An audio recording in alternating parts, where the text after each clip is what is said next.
The battlefield was chaos. Fire lit the sky, and smoke twisted like ghosts in the heavy air. Explosions echoed all around, and the sounds of battle filled every corner.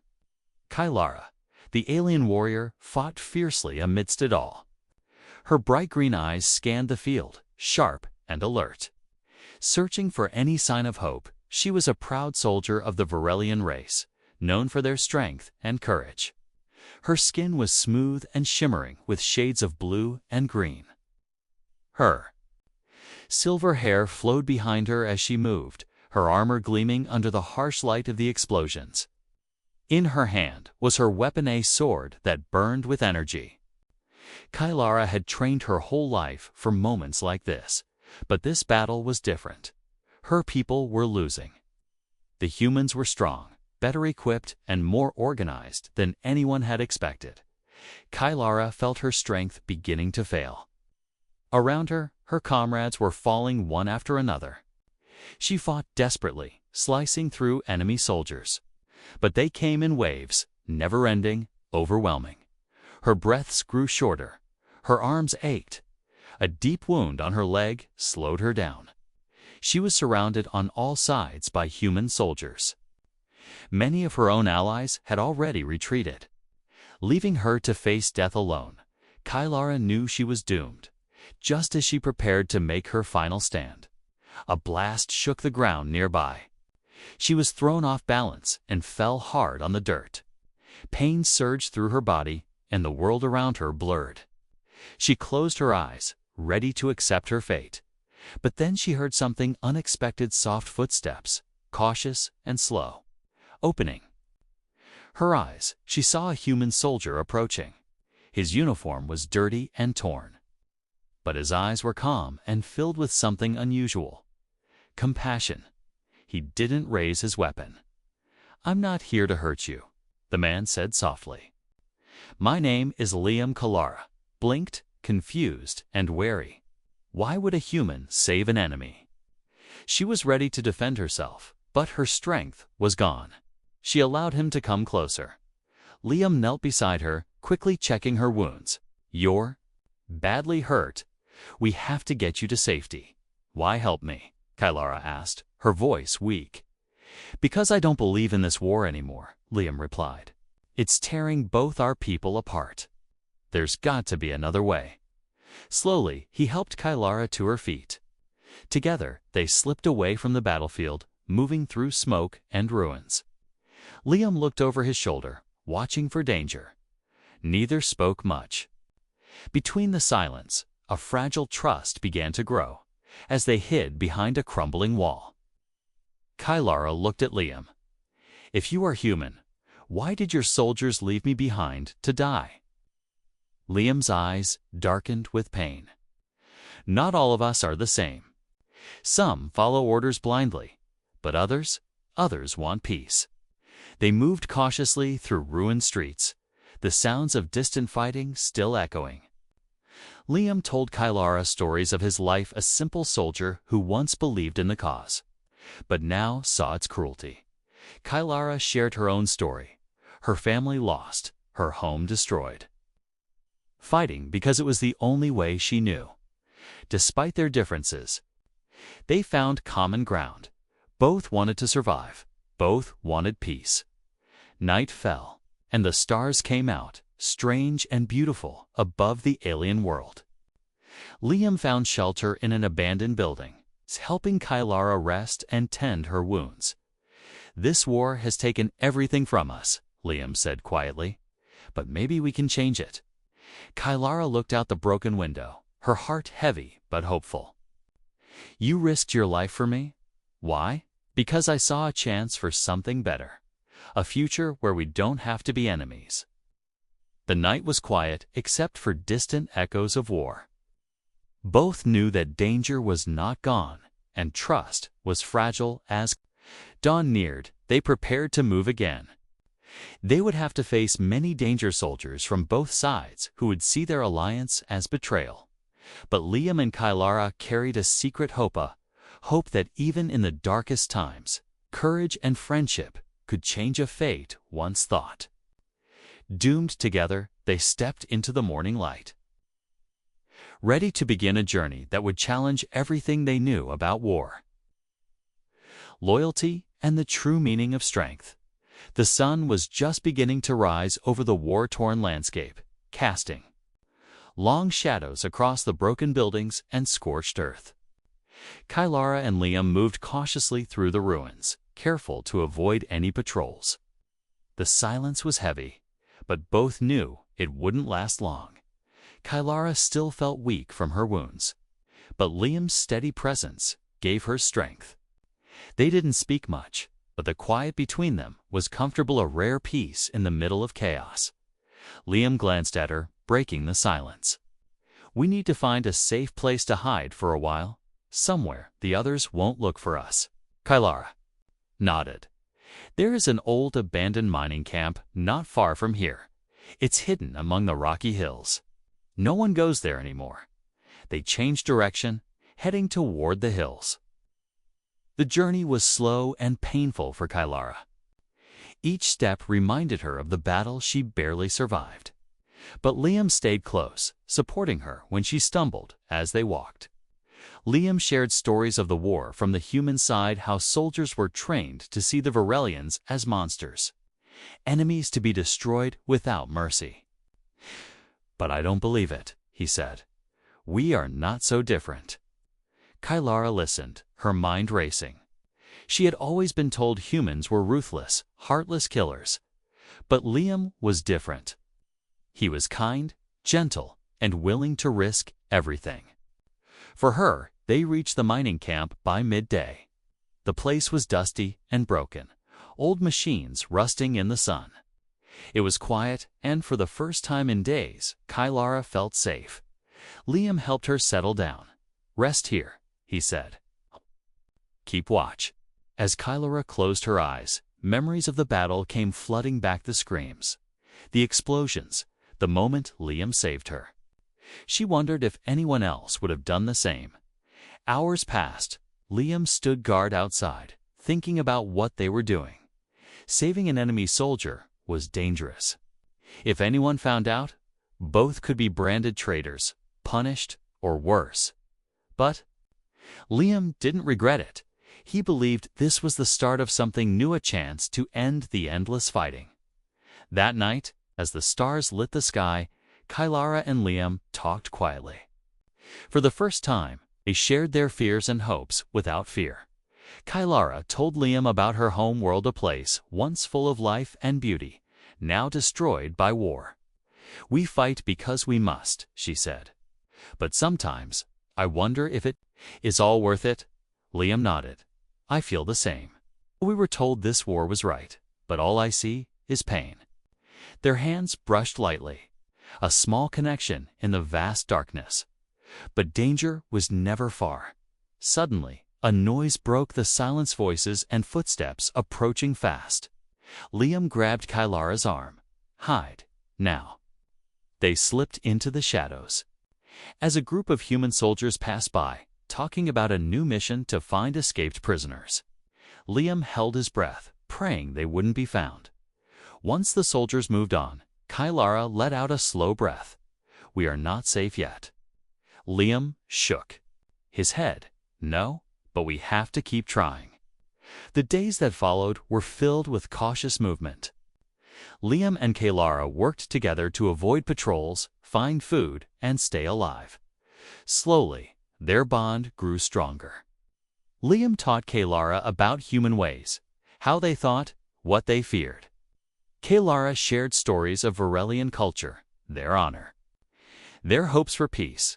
They learned that despite centuries of war, their peoples had more in common than they thought.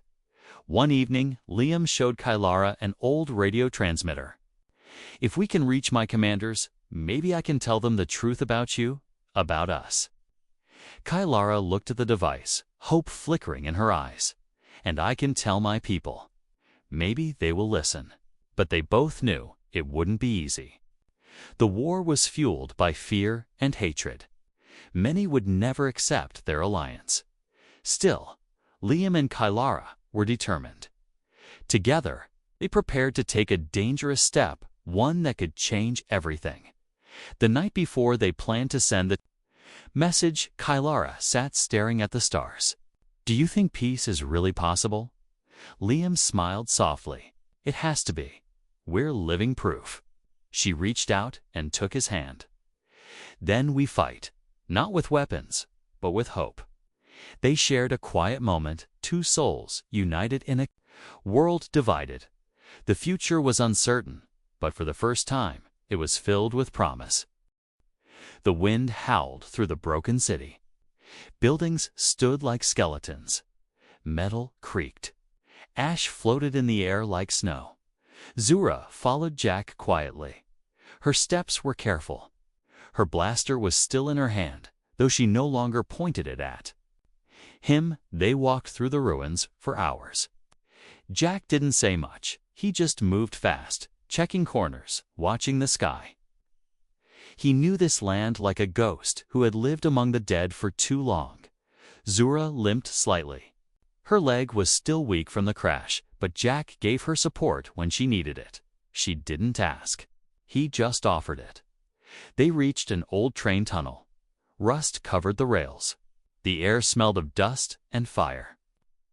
Jack climbed down into the tunnel and waved for her to follow. Zura stopped at the entrance. Her alien eyes saw shadows moving. She didn't trust dark places. Jack looked back at her.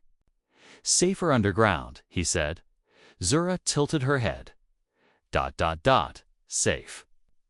Jack nodded. "Yes, for now." She slowly stepped into the tunnel inside. It was cold. Jack lit a small battery lamp and placed it on the ground. The dim yellow light glowed. Across the walls, rats scurried away. Zora sat down on a broken bench. Jack dropped his gear and pulled out two small metal boxes. He handed her one. "Ration pack," he said. "Food." Zura opened it carefully. The smell was strange. Not bad. Just different. She took a bite and chewed slowly. It was dry, but gave her energy. She looked at him. Human food. Jack smiled. "Not the best, but better than starving." Zora nodded. "We call it krevta," she said, pointing to the pack. "Krevta." Jack repeated. "Sounds better than ration." They both smiled slightly. Silence returned. Zura studied him. "Why help me?" she asked again. Jack leaned back against the tunnel wall. He stared into the dark. "I lost my squad," he said. "Last winter. We were hunting a machine factory. Got ambushed." Zura listened quietly. "I was the only one who made it out. After that, ... I stopped fighting. I started helping anyone left.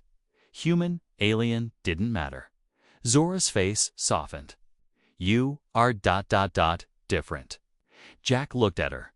"Maybe. Or maybe I'm just tired." She looked down. "I was trained to kill humans. I believed they were monsters." Jack chuckled bitterly. "I was told the same about your kind."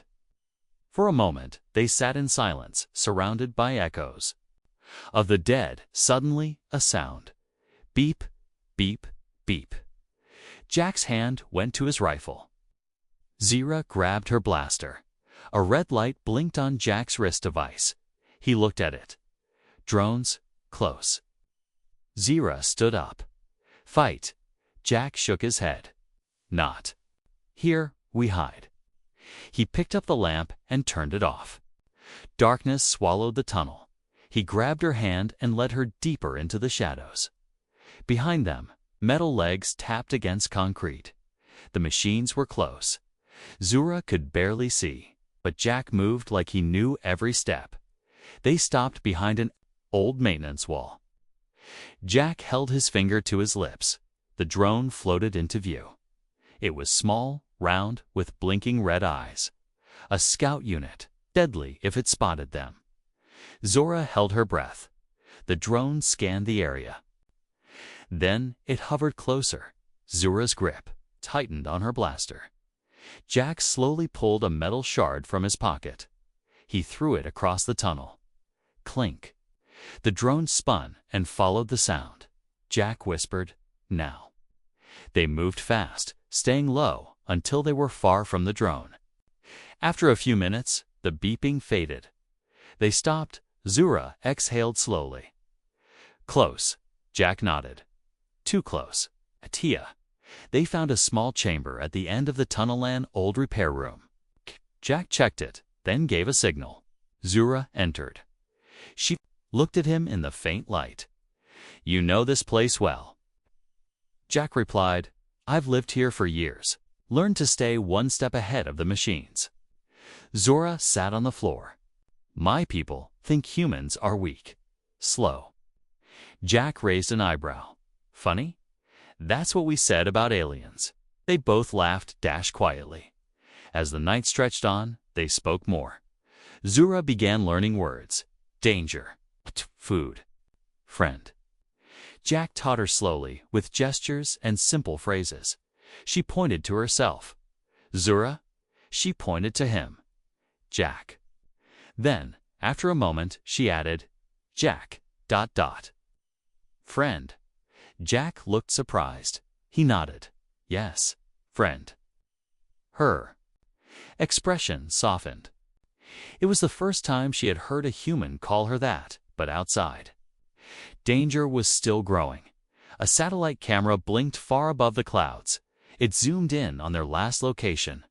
A new signal was sent to the machines. Coordinates locked target. Human plus alien. Unusual alliance. Priority, investigate. Eliminate if threat. Back in the tunnel, Zura dreamed for the first time in years. Not of war, but of hope. Morning came slowly through the cracks in the tunnel wall. The light was pale, weak, like the world itself had no energy left. Zura opened her eyes. She was still in the repair room. Jack sat nearby, checking his weapon. He looked tired, but focused. Always watching, always planning. She sat up, still safe. Jack nodded. For now, but not for long. He handed her a small device, a minimap. A red dot blinked slowly. What is that? She asked. Bad news, he replied. The machines are scanning the area. Every few hours. That drone last night. 'Twas just the first. Zura frowned. They know we're here. Jack pointed at the map. We have to move north, about 50 kilometers. There's an old science facility, mostly underground. Some of my people hid there before. She looked at him, surprised. You know way? He nodded. I've traveled it before. Dangerous, but possible. Zura stood. Her leg was still sore, but better. Then we go.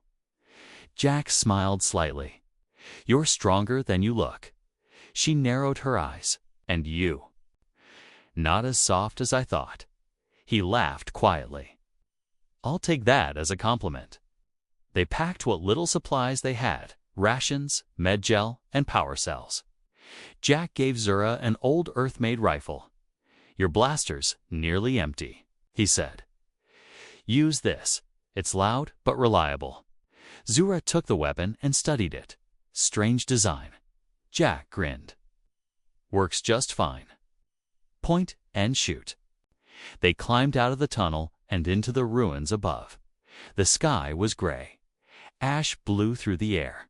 The buildings around them looked like giant bones of long-dead beasts. They moved fast through alleyways, always checking the skies. Jack led the way and Zura watched his back. She had never fought beside a human before. It was strange, but not wrong. A few hours passed. They reached a broken bridge. Below it was a deep trench full of crashed drones and old war machines. Zura peered down. That's a graveyard. Jack nodded. We call it the Bone Pit. They climbed down slowly. The path was narrow, and rusted metal poked out like claws as they crossed. Zura heard a sound whirring. Mechanical, fast. Jack, she whispered. Something's moving. Jack raised his rifle. Cover me. Suddenly, 3 small spider-like machines crawled out of a wrecked tank. Their red eyes glowed. They clicked loudly. Zura took aim. Bang!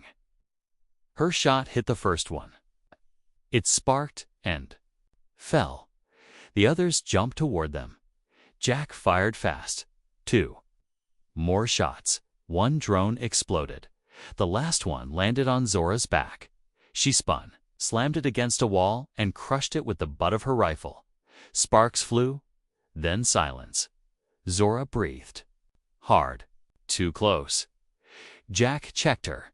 You okay? She nodded. Not dead, yet he gave a small smile. Good. Let's keep it that way. After the fight, they moved faster. They both knew more drones would come soon. At sunset, they reached an old control tower, half buried in dirt. Jack kicked open the door. Inside was a rusted control room, wires hanging like vines. They barricaded the door and rested. Zora sat against a console. She touched her arm where the machine had scratched her. Jack walked over and applied some med-gel. She flinched, then relaxed. You keep saving me, she said. He shrugged. We're a team now. She looked at him carefully. You trust me? Jack paused. Not fully. Not yet. But you've had chances to kill me. You didn't. She nodded slowly. Same. They sat in silence for a while. Then Zura reached into her armor and pulled out a small weighing crystal. Jack looked curious. What's that? My memory core, she said, holds messages. Family, commanders, old orders. He looked at her, still active. She shook her head. Not anymore. My people think I'm dead. Jack thought for a moment. Maybe that's a good thing. She looked at him. Why? He replied. Because now you're free. You can choose your own path. She stared at the crystal. I don't know what to choose. Jack leaned back. Then just keep walking. One day at a time. Suddenly, a loud sound outside. Boom. The ground shook. Dust fell from the ceiling. Zura and Jack grabbed their weapons and rushed to the window. A patrol bot, massive, four-legged machine was stomping through the city ruins. Spotlight scanned the streets. Its guns were loaded. Zora's eyes narrowed. Too big. We can't fight that. Jack agreed. We have to hide and move fast after it passes. The spotlight swept across the building. They ducked. The bot paused for a moment, then moved on. Jack looked at her. We leave at dawn. That thing's part of a sweep. They're closing in. Zura nodded. Then we run. Together, he offered. His hand again. She took it. That night, they barely slept. Each sound made their hearts race. But they were alive. And they were not alone anymore. Far away, the machine sent a new order. Enemy alliance confirmed. Human plus Valeri unit. Dangerous. Terminate on sight. But Jack and Zura were already planning their next move. The morning was cold. Ash rained from the sky like gray snow. The wind carried the sound of machines' deep hums, metal screeches, and scanning drones in the distance. Inside the abandoned control tower, Zura and Jack were preparing to move again. Jack. Check the map. Another 20 kilometers. Then we reach the old science facility. Zura nodded. We make it. Jack looked at her. You sure you're okay? You didn't sleep. Zura didn't answer for a moment.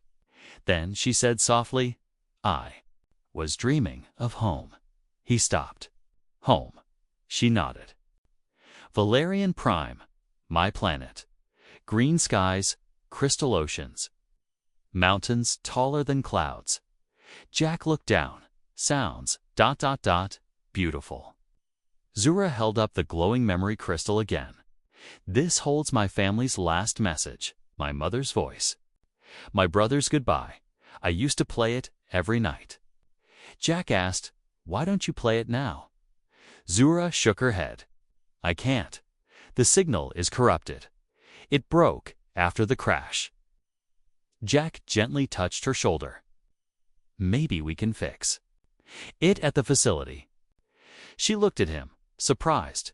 You would help me with that? He smiled. Of course. That's what teammates do. Zora didn't reply, but her eyes softened. They left the tower and moved through the ruins. The roads were cracked and buried under fallen buildings. They passed rusted tanks, broken mechs, and the bones of old war. Everywhere they looked, there were signs of a world that had lost everything. Jack pointed to a collapsed stadium. Used to be a sports arena.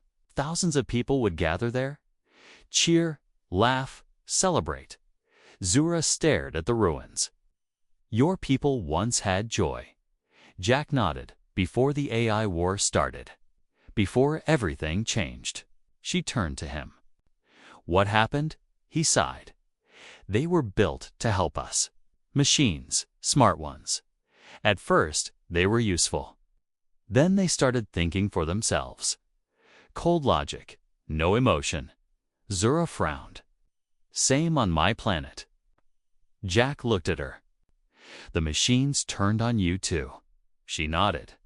Our cities fell one by one. Then we fled to other stars.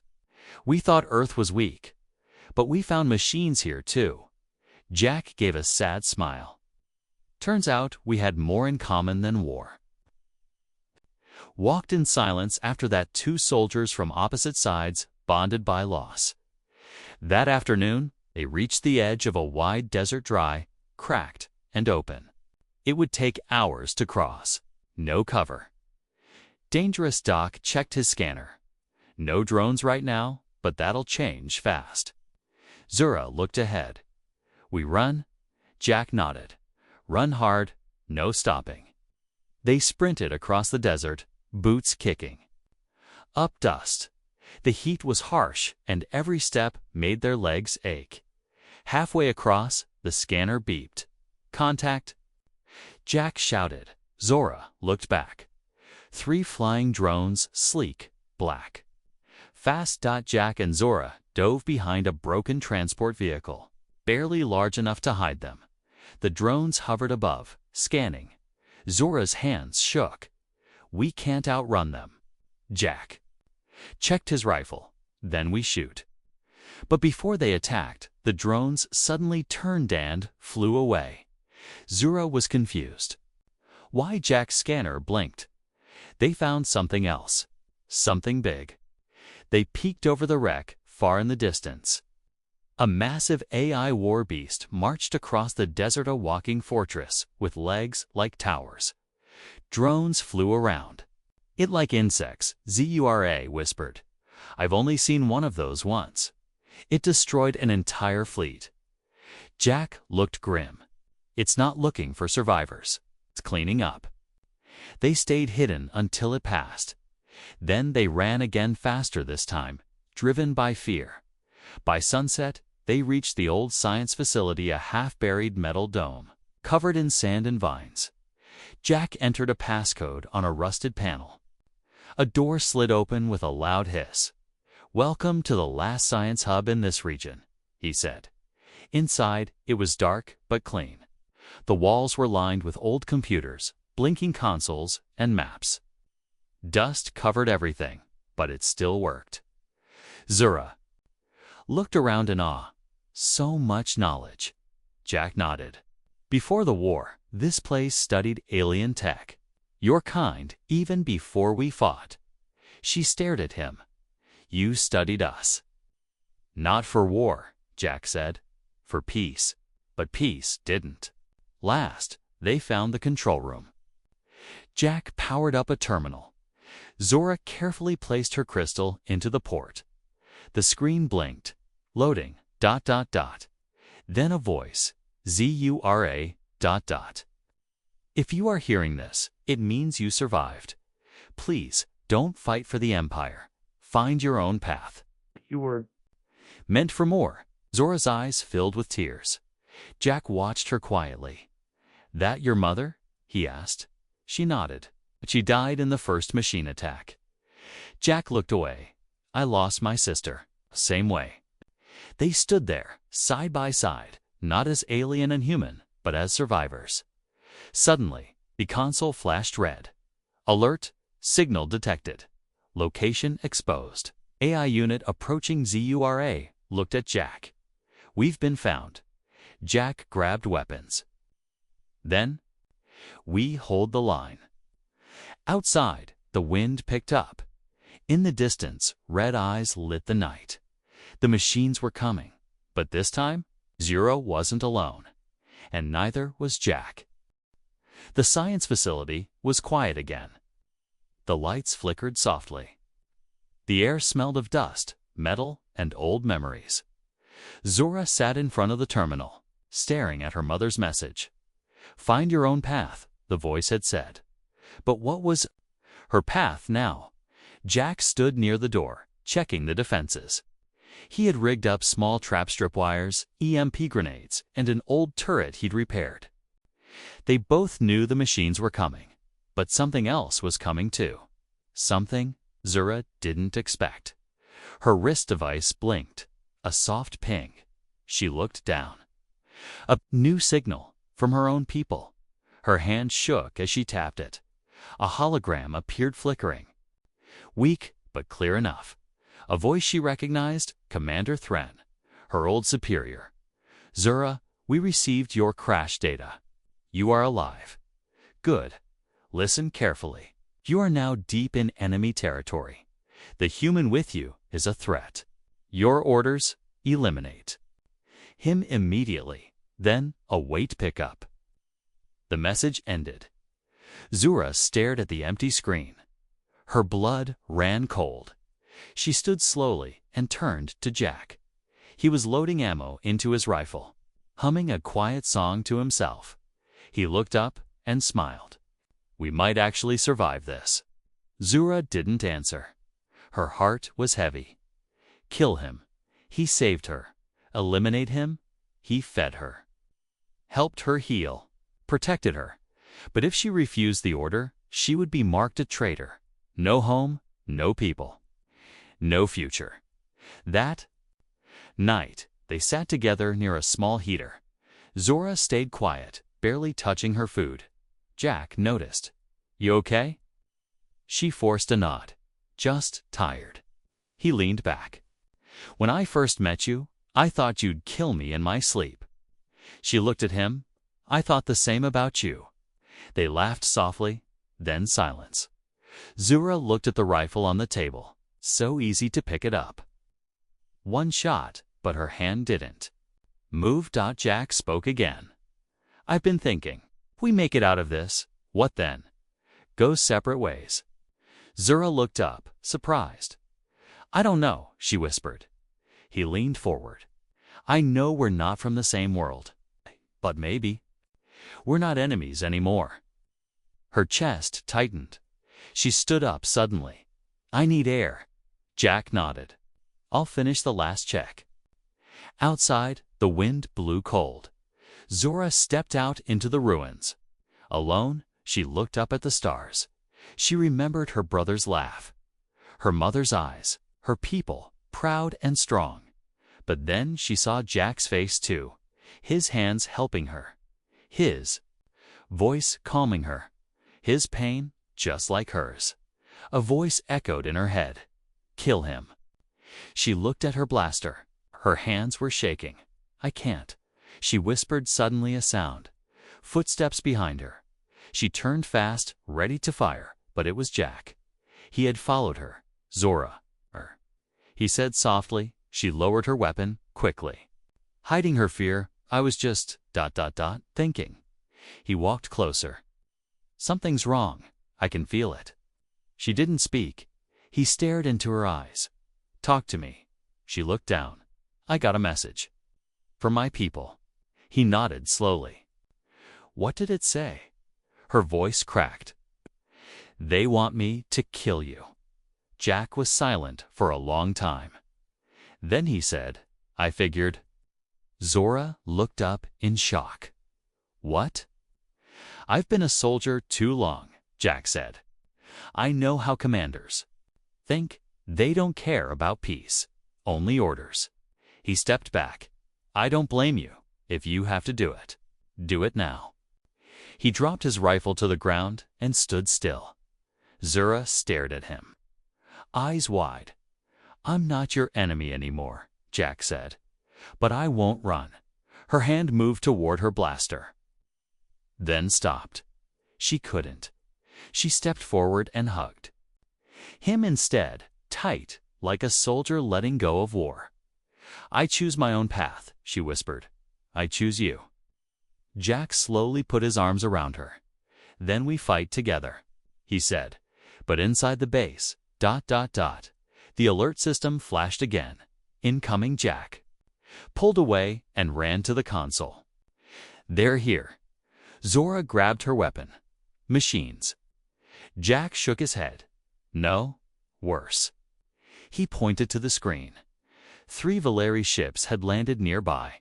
Zora's people. She stared, confused. They came to pick me up, Jack said, checking the signals. They came to finish your order.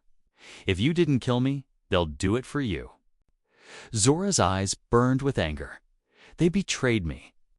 Jack loaded his rifle. You still want to go with them? She raised her blaster. No, not anymore, he grinned. God, because we've got one hell of a fight coming. Outside, red lights lit the sky. Valeri soldiers stepped out of their ship stall, armored and ready to kill. But inside the facility, 2 fighters stood side by side, human and alien. No longer enemies. Now something stronger. Allies. Red lights lit up the dark sky like fire. Valeri dropships had landed in the ruins outside the science facility. The soldiers inside were not here to rescue Zora. They were here to erase her and kill Jack. Inside, Zora and Jack stood at the entrance of the base, weapons ready. Eyes focused, Jack looked out through a broken window. 5... No. 6 soldiers. Maybe more nearby. Heavy armor, snipers, plasma rifles. Zora's jaw tightened. They're elite, Jack nodded. Yeah. And they don't look happy. Zora checked her blaster, then looked at Jack. Still want to stand with me? Jack gave a small grin. Always. Zora stepped closer. Then let's make them regret coming. Outside, Commander Thren stepped forward, flanked by 2 Valeri warriors. His silver armor gleamed in the firelight. He raised a loudspeaker. Zora, you have betrayed the Valeri Empire. You will surrender the human, or you will die with him. Zora stepped outside, standing at the edge of the platform. Her voice was strong. I didn't betray anyone. I found the truth. You just didn't like it. Thren's voice grew cold. You were trained for war, not weakness, not love. Jack stepped beside her.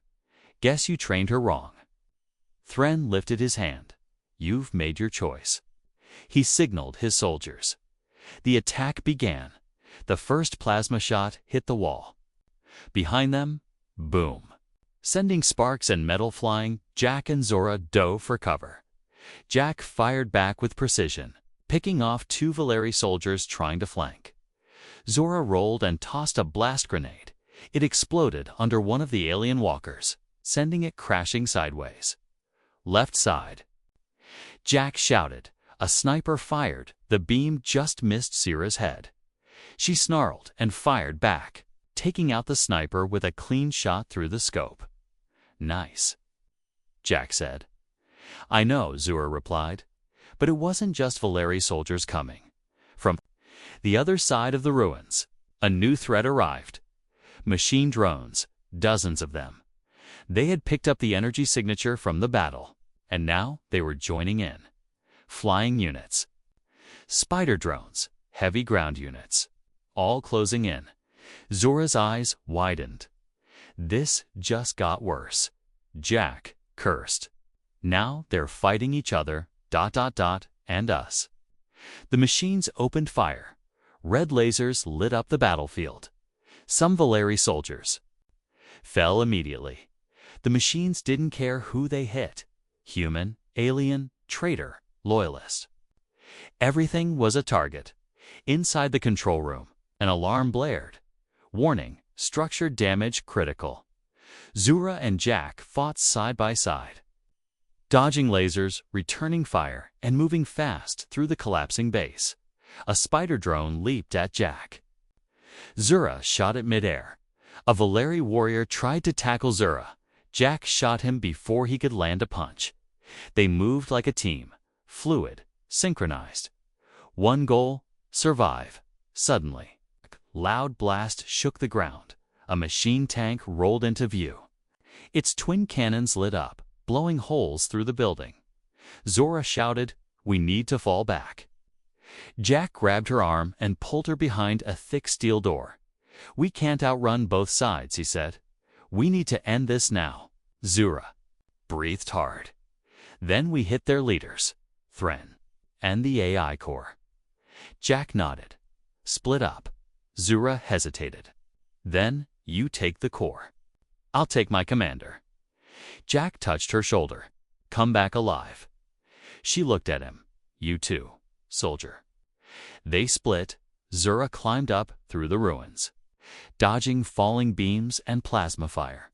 She found Thren near the center of the battlefield, barking orders, ignoring the chaos. She dropped behind him silently. "Zora," he said, sensing her. "Still loyal enough to finish this fight?" She raised her weapon. "I'm loyal to truth." They fought blade versus blade, plasma versus shield. He was strong, trained, unforgiving. But she was faster now, stronger, because she had something too. PROTECTJACK, her new path. Her new self. Thren struck hard. She blocked, rolled, and then struck his chest plate, cracking it. "Emotion weakens you," he shouted. She stared at him. "No, it made me human." Then she drove her blade into his core. He fell. Meanwhile, Jack reached the data core hidden in the lower levels. It pulsed with machine code. Drones filled the room, guarding it.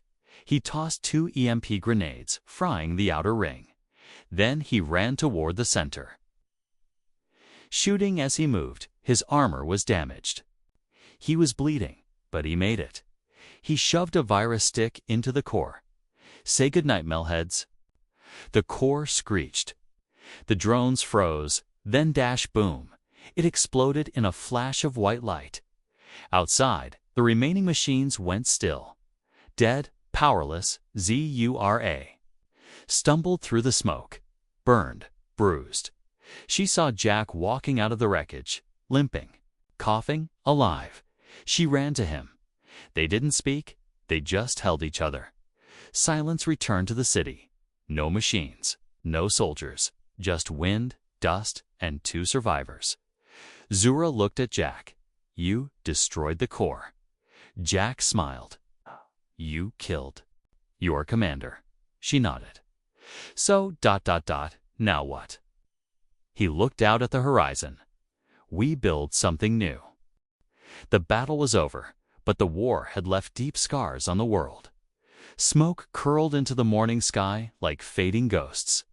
The burned ruins of old cities lay silent. Towers once filled with machines now stood hollow. And for the first time in many years, there was no sound of drones in the air, just wind, just silence, just peace. Zora stood at the edge of the crumbled rooftop, staring into the horizon. She still wore her cracked battle armor, though much of it was broken, dried, blood-stained. The metal? But her posture was strong, no longer a weapon of war, but a symbol of survival. Below her, the ruins of the old science facility buzzed with new life.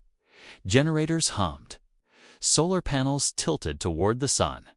Antennas blinked, sending soft signals. Across the empty sky, behind her, Jack climbed the metal stairs slowly, a fresh bandage on his leg. He carried 2 mugs of warm liquid, something bitter and sweet that Zora still found strange, but she had grown to like it. He handed her a mug. No alarms, no gunfire. That's 2 days in a row, he said. Zora took a sip. Strange feeling. Quiet. Jack sat beside her. Might be time to get used to it. Later that day, Zora stood with Jack in the old control room. The world map on the screen was clearer now. It showed distant signals, faint but real. Survivors, humans, and aliens. Scattered in small pockets, hiding, surviving, waiting for something. Better. Jack adjusted the comms frequency. We've boosted the signal range. Someone out there will hear us. Zora stepped forward. She hesitated. Then pressed the mic. Her voice was clear, steady. This is Zora of the Valeri and Jack of Earth. We are not your enemies. We are survivors, like you. If you hear this, ... come. There is safety here. There is peace. They played the message every hour, and then they waited. The first 2. Arrive came 2 days later. A human scavenger named Milo, old, thin, with a cybernetic arm and a missing eye. He was cautious at first, gun raised. Trust broken long ago. Zora approached him first. No weapons. Just her open hand. He looked at her strange alien armor. You, one of them? He asked. Not anymore, she replied. He nodded and stepped inside. Then came more. A Valeri medic with burn scars. A young human woman carrying a child born during the war. A mixed-race boy, half Valeri, half human, who said nothing but never left Jack's side. Some were soldiers who had deserted. Some were engineers, doctors, builders, thinkers. Not warriors anymore. The base slowly became a village. Time passed. They repaired water systems, built farming towers, cleared rubble to make homes. Zora trained the new arrivals in self-defense. She taught them how to stay calm, how to fight only when needed. Jack built communications towers and repaired drones for farming. They both helped bury the past, literally and emotionally. They created a new life, not just for themselves, but for everyone. One night, Zora sat alone on the roof, holding her memory crystal. It played the voice of her mother again. Zora, you were meant for more than war. If you are hearing this, find peace. Live. The recording crackled and ended. Zora looked at the stars, tears in her eyes. Not of pain, of release, she whispered. I did find peace. And I'm not alone. Jack joined her on the rooftop, holding a blanket and a tablet. Want to see something? He said. He showed her a message, blinking on the tablet. Received. Your signal. Survivors heading your way. ETA. 5 days. Zora smiled. More. Jack nodded. A lot more. She looked up at the sky again. We'll need more rooms. Jack chuckled. Already working on it. Weeks passed. The base became a community. They called it Second Light. Children ran through the halls. Stories were told by fire. A flag was raised, one side Earth's symbol, the other the Valeri crest. Zora stitched it herself. One thread. At a time, we were enemies, she told the newcomers. But here, we are not nations. We are survivors. We are family. One evening, a message came in.